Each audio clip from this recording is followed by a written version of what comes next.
देखो भैया, भगवान की लीलाओं का और अवतारों का एक से एक वर्णन है। कृष्ण लीलाओं का तो कोई अंत ही नहीं है। जब मथुरा छोड़ करके जाके द्वारका बसा ली तो ग्वाल बाल मथुरा वृंदावन के तो वृंदावन में, लेकिन मथुरा में भी उनके कोई पैसे वाले दोस्त और ये सब नहीं थे।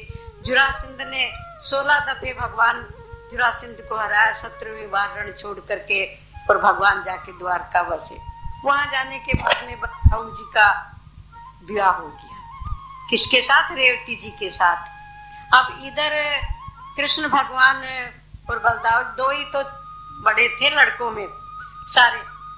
तो जब कृष्ण का कोई भी रिश्ता भगवान ने अभी तक नहीं किया, पहले शादी, सबसे पहली शादी रुक्मणी जी से की थी।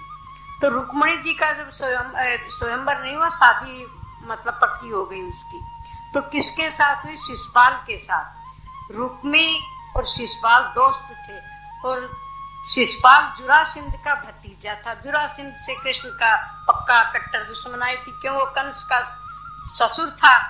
तो उनकी बेटियों कंस को मारने के बाद में और जुरासिंध ने शिशुपाल से भगवान कृष्ण ने काफी बैर कर लिया था। ये तो सब भागवत की कथा है, सब जानते ही है। तो वहां सब चारों तरफ राजा भीष्म की पुत्री थी, उसके 5 पुत्र थे भीष्म के राजा के। 5 पुत्रों का रुक्मैया, रुक्मकमल, रुक्मानंद ऐसे करके नाम थे। 6ठी रुक्मणी बाई थी। तो उसने रुक्मैये ने अपनी बहन की शादी अपने दोस्त शिशुपाल से पक्की कर ली। जब रुक्मणी को ये पता चला तो वो बोली, मैं कभी भी स्वीकार नहीं कर सकती हूँ उसको, मैंने अपना वर चुन रखा है। तो घर में उसको एकदम दबाव डाल के काफी उसको समझाते हैं, करते हैं, लेकिन रुक्मणी जी शिशुपाल के साथ शादी करने के लिए तैयार नहीं हुई। उधर द्वारका में कृष्ण से सब अपने दोस्त सब ये कहते हैं कि हे कृष्ण, हे सखा, देखो मतलब भीष्म राजा की पुत्री का विवाह होने जा रहा शिशुपाल के साथ, आपने यहाँ से भी कोई जाएगा क्या? हमने कभी भी अच्छे घरों की राजाओं की शादी नहीं देखी, कभी अच्छा भोजन नहीं किया शादी ब्याह का, कभी अच्छे कपड़े नहीं पहने, तो अब आप तो मतलब सब कुछ कर सकते हो। कृष्ण बोले, हाँ तुम ठीक कह रहे हो भैया, लेकिन राजा भीष्म ने हमको पत्रिका ही, हम कैसे जाएंगे?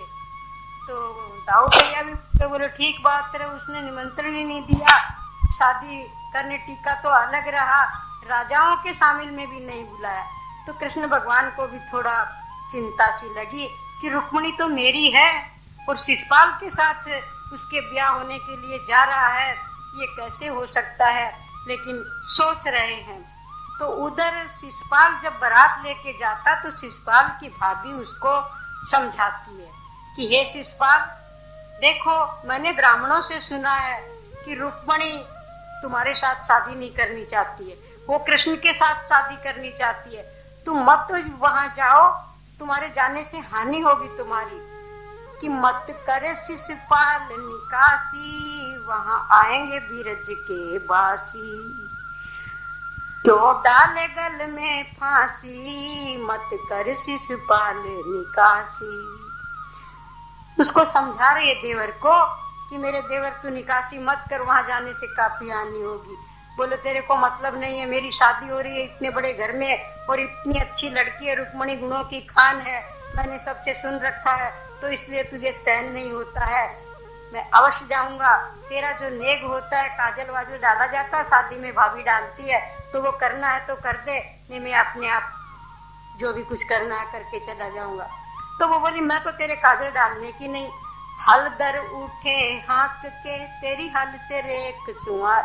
हलदर जी हैं कृष्ण के भैया, दाऊ भैया, वो हल रखते हैं, तो हल मूसल से तेरी आंख की रेख सुआरेंगे, वो ठीक से काजल वो डालेंगे, मैं नहीं डालने की तेरे। तो उधर शिशुपाल बारात लेकर के चला गया, पहुंच गया कुंदनपुर, और रुक्मणी को माता भाभी ये सब मतलब है, तो सारे जने वहां शिशुपाल को बारात दुल्हा के रूप में खूब लाड़चा हो रहे हैं, रुक्मैया कर रहा है, जा करके और ठहरा दिया। और रुक्मणी को माता और भाभी ये बोल रही है कि बेटी देखो बारात आ गई है, अब श्रृंगार करो। तो माता करिए, हे कुंवरी बिलखी ना फिरो, बिलखी ना फिरो, दुख दूर करो मन मौज करो री। भावजे हाथ लिए हल्दी पट, बैठ पटा आन लटा मसरोरी। भावज श्रृंगार की थाली, उपटन की थाली लिए खड़ी है, तुम चौकी पर बैठ के श्रृंगार करो। देखो ब्यावन आए चंदेरी धरापत, दुख दूर करो मन मौज करो री। तो रुक्मणी कहती है, हे माता मुख बंद करो, मुख बंद करो, मुंह पे भार पड़े ये वचन ना कहोरी। हे माता, तुम शिशुपाल का नाम लेती हो तो मेरे तन में आग सी लगती है, मेरे पे भार पड़ता है, उसका नाम मत लो। मेरो मतो श्री नंद के नंदन से, और ब्रजराज मिले वो उपाय करोरी। भगवान कृष्ण मिले ऐसा उपाय करो। तो रुक्मैया तक खबर पहुंचते बोले, राजकुमारी को समझाओ, उस ग्वालियर के साथ इतने बड़े कुल की लात देनी है मेरे को, इसको समझाओ। तो जब देख लिया रुक्मणी ने कि भाई तो मानेगा नहीं, तो मैं क्या करूं, तो एक ब्राह्मण को पटाया उसने। ब्राह्मण देव से बातचीत होने का मतलब राजभवन में जाते थे।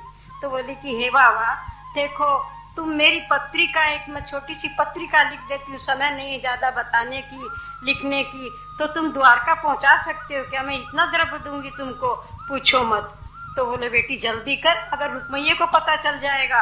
तो बोली रुक्मैया को पता चल जाएगा, ठीक है वो तो चलेगा, तो राजा अगर रूसेगा तो नगरी तो रखेगा। मैं इतना धन दूंगी, तू दूसरे देश में जाकर के अपना रह जाना, दूसरे गांव में, और ये सीमा छोड़ देना। तो पंडित भी लालच में आ गए। ब्राह्मण देवता को लिख करके पत्रिका दे रही है कि भगवान से क्या कह रही है, गरुड़ चढ़े, गरुड़ चढ़े, आओ मारा श्याम धनी, अब रुकमण है भीड़ घनी, खिंच गई मंडप की तनी, प्रभु जी खिंच गई मंडप की तनी, गरुड़ चढ़े, आओ मारा श्याम धनी। भाई रुक्मैयो माँ से बैर करो है, छल के बुलायो शिशुपाल धनी, गरुड़ चढ़े, आओ मेरे श्याम धनी। हे प्रभु देर मत करो, गरुड़ पे चढ़ के आओ, और नहीं तो खाए के मरूंगी प्रभु हीरे की कणी। सुना जाता है कि हीरे की कनी खाने से भी मृत्यु हो जाती है, तो वहाँ विश्व इसका मंगाने का भी काम नहीं है। हीरे मेरे शरीर पे लदे हुए हैं, कोई भी हीरा निकाल के मैं मुंह में डाल लूंगी और मर जाऊंगी। हे प्रभु प्राण त्याग दूंगी, लेकिन इस दुष्ट के साथ मैं ब्याही नहीं जाऊंगी। तो आप तो बोल रहे, तरह तरह से गा रही, देखो प्रभु मारो तो कछु बिगड़े नाही, लाजे बानो तिहारो मेरे रामा, लाजे बानो तिहारो जी। हे प्रभु मैं तो स्त्री की जाति हूँ और भक्ति भाव में हो रही हूँ, लेकिन आपका बहुत बड़ा बाना है कि आप सब कुछ कर सकते हैं, आपकी अपकीर्ति होगी देव समाज में, तो मेरे को ब्याने के लिए आप जल्दी आइए। तो क्या लिख रही है, रुक्मण विद्या ना पढ़ी ना हृदय में ज्ञान, रुक्मण लिख दी पत्रिका थे बाचो दीनानाथ, सदा गुण थारा गाऊं, पाती तो बाचत बेग पधारियो, महाराज कृष्ण जी कारज रुक्मण का बेग पधारियो। ब्राह्मण को पत्रिका दे दी और काफी धन दे दिया, और दे करके बोली कि जाओ दादा चिंता मत करो, वो भगवान श्री कृष्ण के आपने गुण सुन रखे, बोले रुक्मणी भली भांति सुन रखा है, वो बड़े चमत्कारी और बड़े दीनानाथ हैं, अवश्य आएंगे बेटी, तू चिंता मत कर, और मैं जा रहा हूँ जल्दी से जल्दी, जितना चला जाएगा इतना जाऊंगा। तो ब्राह्मण जाया, कितनी दूर चल सकता था, वो जाकर के थक के किसी पेड़ के नीचे बैठ गया। तो दाऊ जी ने कहा कि देखो कृष्ण, द्वारका से पत्रिका रुक्मणी की लेकर के एक ब्राह्मण आ रहा है, लेकिन वो तो 10 रोज में भी नहीं पहुंच पाएगा, कुंदनपुर से चला है, द्वारका बहुत दूर है, तो कोई उपाय करो। भगवान ने अपनी योग माया से उसको और द्वारका के अंदर ले जाकर के छोड़ दिया। जाके द्वारकाधीश का घर पहुंचा, पहुंच करके पूछा और पूछ करके द्वार के ऊपर गया। जाकर के भगवान कृष्ण को पत्रिका दी, रुक्मणी की प्रेम पत्रिका, पाती बाचे छैल छकनिया, रुक्मणी वचन की रचना, कि मैंने रचना से जो कुछ लिखा है और पाती बाचे छैल छकनिया। हे प्रभु, जो कुछ मुख से टेरती प्रभु सोई लीनो मान, वो ही आप आदर करके मान लेना। प्राणनाथ प्रतिज्ञा रखो, अर्ज सुनो दे कान, आज मोहिताती बीती। आज मेरे ऊपर ताप से शरीर जल रहा है, मेरा बाहरी संकट है, जल्दी आइए। तो ले जा करके बलदाऊ जी को दिखाए, बोलो जल्दी चलने की तैयारी करो। माताओं को बोले कि ये पंडित आया है। कुंदनपुर से पत्रिका लेकर के, बगैर पत्रिका तो नहीं जा सकते थे ना, क्यों ऐसे हरण करके लाए तो हरण करके ही थे, लेकिन किसी का प्रमाण तो था राजकुमारी का कि पत्रिका भेजी थी। तो माताओं को बोलते हैं कि पंडित आया है, इसको भोजन कराओ। तो माता गाती, सारे भजन मारवाड़ी में है, तो माता में गाती है, जोशी जी हमारे घर आए जी पांडे जी, जोशी जी हमारे घर आए जी पांडे जी। क्या कहा है राजा भीष्म जी की नारी, जिन शिशुपाल बुलाए जी जोशी जी। और क्या कहा है थारी बाई रुक्मणी, जिन यादुओं का मान बढ़ाया जी जोशी जी। हमारे यादुओं का कोई सम्मान नहीं करता था रुक्मणी ने, और अपने मतलब पत्रिका लिख करके भेजी, हमारा काफी आदर किया है। तो मतलब वो रुक्मणी क्या कहा है, तो सखियां मंगल गा रही हैं, मतलब घर की जोशना। तो बोला अब जोशी जी भी अपनी तरफ से सुनावे। तो जोशी जी बोले, और सुन समुदन चतुर सुजान, आयारी में तो तोरे अंगना, सुन ब्याहन चतुर सुजान, आयारी में तो तोरे अंगना। अरे भोजन छाजन खूब करायो, भोजन छाजन खूब करायो, अब सुनो करो कृपा जजमान, खुशी हो के दो दक्षिणा। ब्राह्मण ने देखा इतना बड़ा राजमहल, इतना बड़ा धन दौलत, और यहाँ कोई ठिकाना ही नहीं है, भोजन खातिरदारी खूब हो रही है, अब दक्षिणा की समदन के कान में डाल दूं थोड़ी सी। तो भगवान कृष्ण सुन रहे थे उधर, तो बोलते हैं कि पंडित जी महाराज आप जाइए, जाकर के ये रुक्मणी को संदेश दे देना कि मैं चल पड़ा हूँ, मैं आपके साथ साथ ही आपसे पहले ही पहुंच जाऊंगा, ये समझ लो। लेकिन वहाँ की रीति रिवाजियां क्या है ये बतलाइए मुझे, कि राजकुमारी से मिलना किस द्वार पे कहाँ हो सकता है। तो बोले कि देखो, राजकुमारी शादी से पहले और अंबिका जी का पूजन करने जाती है, वहाँ राजमहल की ये जो बातें हैं ये राजा का नेम है। मतलब तो हमारे कुल की रीति राजा की ये है, राजकुमारी अंबिका जी की पूजा करने जाएगी। तो बोलो ठीक है। तो बोले ब्राह्मण को बोले कि आप धन की चिंता मत करो, ब्राह्मण आप घर पहुंचोगे जब तक धन भी पहुंच जाएगा, मेरे मतलब जो कर्मचारी है समझ लो, वो आपके घर पे आपका एड्रेस जानते हैं, पहुंचा देंगे। ब्राह्मण देवता को एक पल में पहुंचा दिया वहाँ, और जाकर के ब्राह्मण देवता रुक्मणी जी से इशारे में बतला दिया कि वो आएंगे। आ गए हैं, बोले कि वो आसपास में कहीं पे भी ठहरे हुए हैं। अब बेटी जल्दी से और अंबिका पूजन करने जाओ, मैंने कृष्ण से ये कहा अंबिका की पूजा करने देवी के मंदिर में जाएगी। तो रुक्मणी जी को इनकार तो किया रुक्मणी ने, लेकिन उसकी माता ने और राजा ने ये सब कुछ कहा कि देखो मतलब कुल की रिवाज तो निभानी पड़ेगी। तो काफी पुलिस उलिस दे करके, लेडीज पुलिस और सब दे करके रुक्मणी को रथ में बैठा करके कि कहीं कोई रास्ते में गड़बड़ नहीं हो जाए, और अंबिका जी के मंदिर पे जा करके पूजा के लिए और थाल वहाँ अम्बा के पास में रखा। तो रुक्मणी जी गा रही है, भवानी माने नंद को नंदन परना, माता माने नंद को नंदन परना। हे माता, भगवान कृष्ण से मेरा गठबंधन करवा दो, नंद के नंदन से मेरा नाता जुड़वा दो माता, आप सब कुछ करने वाली है। तो वहां आकर के गौरी जी का आशीर्वाद मिला और रुक्मणी जी के गलों में माला माता के कंठ से आके गिरी, खुश हो गई। तो आकर के जहां बाहर चबूतरा बोलते हैं ना, मतलब वहां पे खड़ी हो गई। तो सारी सेना देख करके, चारों तरफ सेनाओं का पहरा था और रुक्मणी जी के गहने कपड़े, उसकी सुंदरता को देख करके सब पागल हो गए।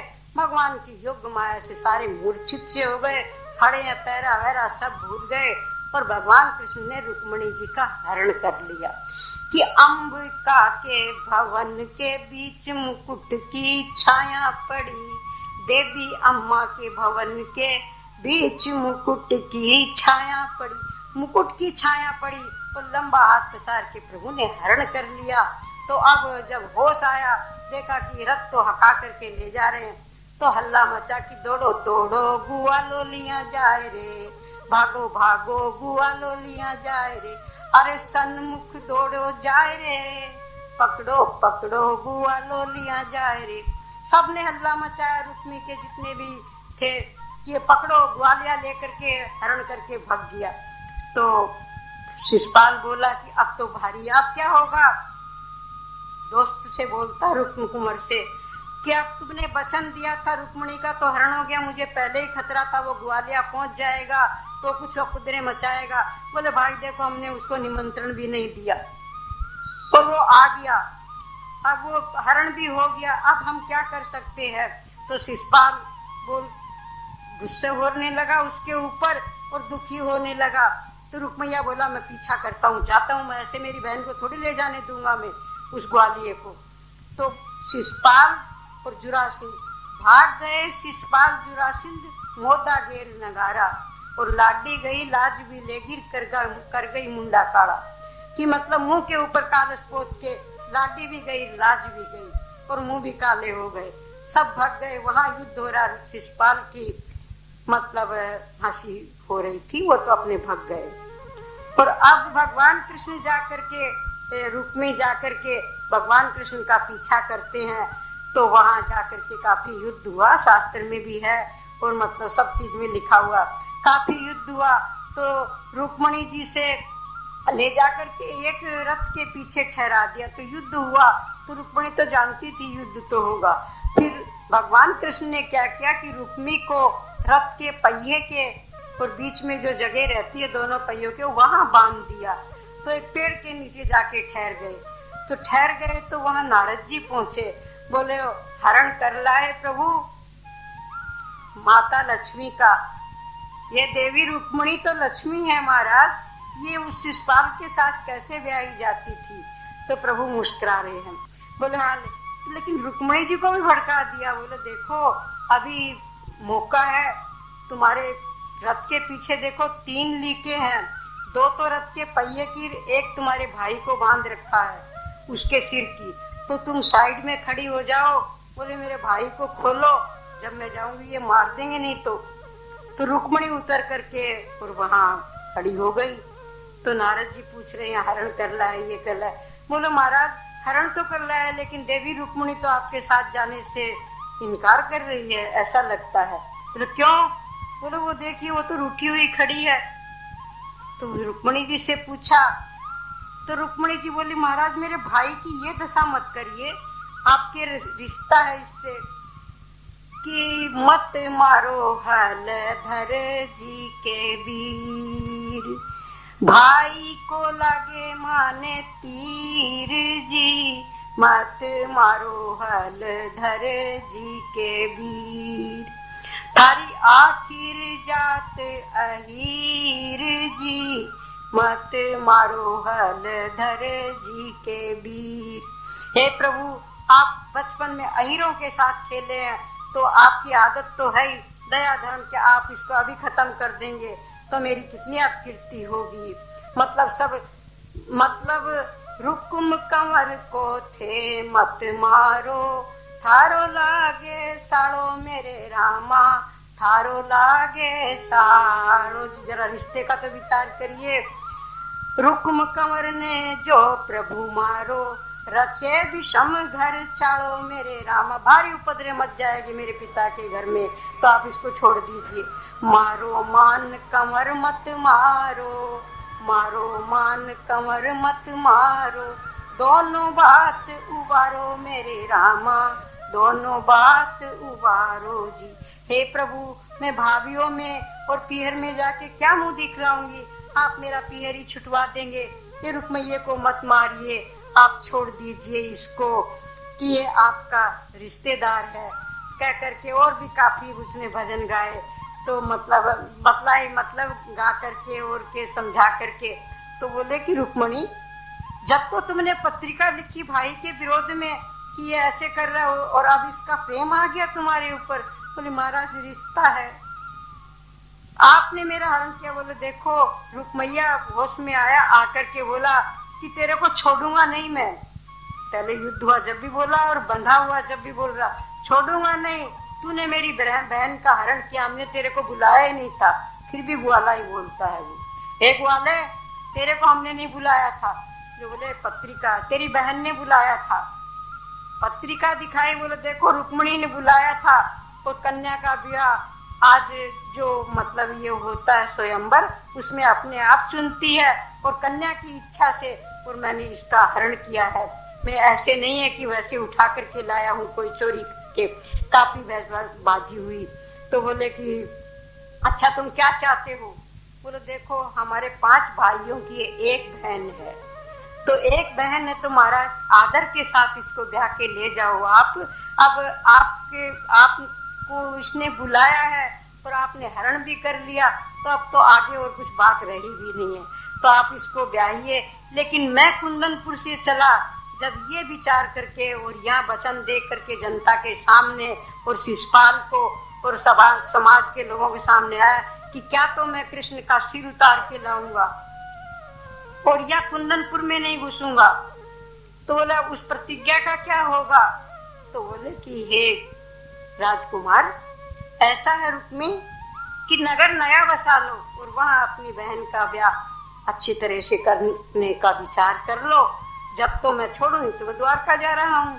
तो बोले कि देखिए, आप ही बतलाइए कहाँ। तो सुनते हैं कि मतलब नगर बसाया, ये सवाई माधोपुर, इसका बतलाते हैं कोई। तो उस नगर का नाम रखा भोजकट सवाई माधोपुर।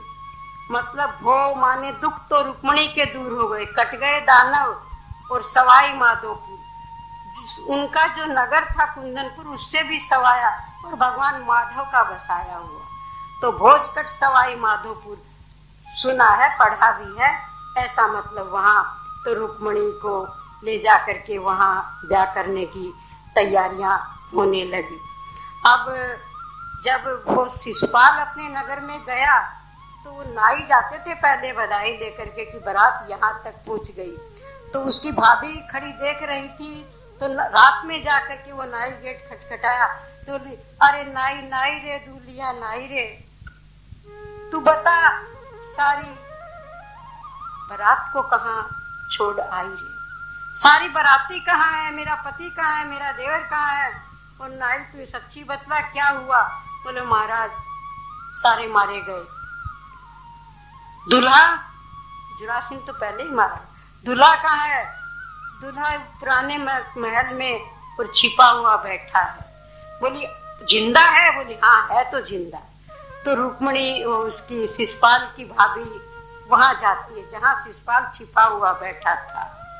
तो जाकर के उसे ताने देती है, ओ देवर थारी लाडी ने निरीक्षण आई, कंवर थारी लाडी ने निरीक्षण आई, 1.25 करोड़ रत्ना जड़ मूंदड़ो, देऊंगी मुंह दिखलाई, दुल्हा थारी दुल्हन ने देखण आई, कुण से महल बैठाई, कंवर मन बेगा दो बतलाई, कंवर थारी लाडी न निरीक्षण आई। मतलब उसको बतली कौन से महल में बैठाई है राजकुमारी को, दुल्हन को, जल्दी दिखलाओ।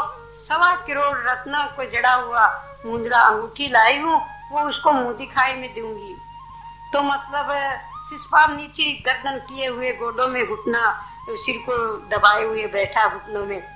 तो बोलती है, कहे शिशुपाल की भाभी, कहाँ तेरी खो गई रे आबी, तेरे चेहरे की रौनक कहाँ गई। कहो शिशुपाल ओ देवर, कहाँ सब खो दिया जेवर। इतना जेवर पहन के गए थे, श्रृंगार बना के, वो सब जेवर कहाँ खो दिया। क्या हालत बना रखी है। कहाँ तेरे अर्थ और गाड़ी, कहाँ वो रुक्मणी लाडी। कहाँ तेरे चढ़ने की घोड़ी, कहाँ तेरे पाँव की जोड़ी। कहाँ सिर पाव रंग बीनो, क्या उसे दान कर दीनो। क्या शादी की बधाई में वो बांट दिया। अरे कहाँ तेरे कान का हीरा, कहाँ तेरा दंताधर वीरा। उसके पति का नाम था दंताधर, कोई दंत वक्र कहते हैं, कोई दंताधर कहते हैं। वो कहाँ मेरा पति, ये बतला। और कहाँ तेरे साज और बाजा, कहाँ 99 राजा। इस साजबाज तेरे लेकर के गए थे, वो 99 राजाओं को साथ में लेके गया था, बड़े बड़े दिक्पालों को, कि ये सब मेरे साथ थी। वो कहाँ है, बतलाओ जल्दी। शिशुपाल कुछ नहीं बोलता है। कहाँ दिक्पाल से हाथी, कहाँ सब जान के साथी, कुछ नहीं बोलता है। कहो शिशुपाल ओ देवर, कहाँ सब खो दिए जेवर। इतने सब जेवर लेकर के गए थे बांटने के लिए, राजकुमारी के लिए, वो सब कहाँ है। वो मतलब शादी कैसे की, ये तो बतलाओ। किसो एक दाए जो दानी, किसी थारी की निपहरानी। दहेज कैसा दिया, परामनी कैसे कही, ये बतलाइए। क्यों बड़े घर में शादी करने गए थे। वो लक्ष्मी विषम घर जाई, किसी एक साज से ब्याई। वो लक्ष्मी, मैंने पहले ही कहा था कि वो लक्ष्मी है, वो राजा विषम के घर में अवतार लिया, वो कृष्ण की पत्नी है। लेकिन तू गया था, तो ये बता वो तेरे को कैसी साथ से उसको ब्याया, क्या हुआ तेरे साथ में। सब वो का पिता में देती है, कुछ नहीं बोलता है। तो आ गई, बोली हुआ क्या होएगा और तुम मत ना भूलिए भोरे। सुबह पहले मेरी बात मत भूल जाना। राजसी यज्ञ में जाओगे, शीश उतरा के आओगे। जब पांडव राजसी यज्ञ करेंगे उसमें जाओगे तो कृष्ण भगवान तेरा गला काटेंगे। याद रखना, भूल मत जाना, ये बात भी मैं सत्य कह रही हूँ। वहां भी तू जाकर के बड़ी डिंगे हाँकेगा। 100 गालियां दी थी उसने राजसी यज्ञ में, भगवान कृष्ण ने उसका गला काटा था।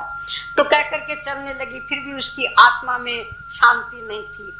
तो बोलती है कि ये जेवर वेवर सब ये सारा खत्म कर दिया, साज बाज सब, लेकिन हाथ के तेरे मेहंदी, पैरों के तेरे मेहंदी, ये क्यों नहीं हटाई तने। कि मेहंदी तो लगाए ही रहा हो शिशुपाला देवरिया। हाथों के मेहंदी, पैरों के मेहंदी, तुरा की लंगी टांग्या ही रहो, फैंट दुपट्टो बांध्या ही रहो। हरे शिशुपाला देवरिया, मेहंदी तू लगाया ही रहो।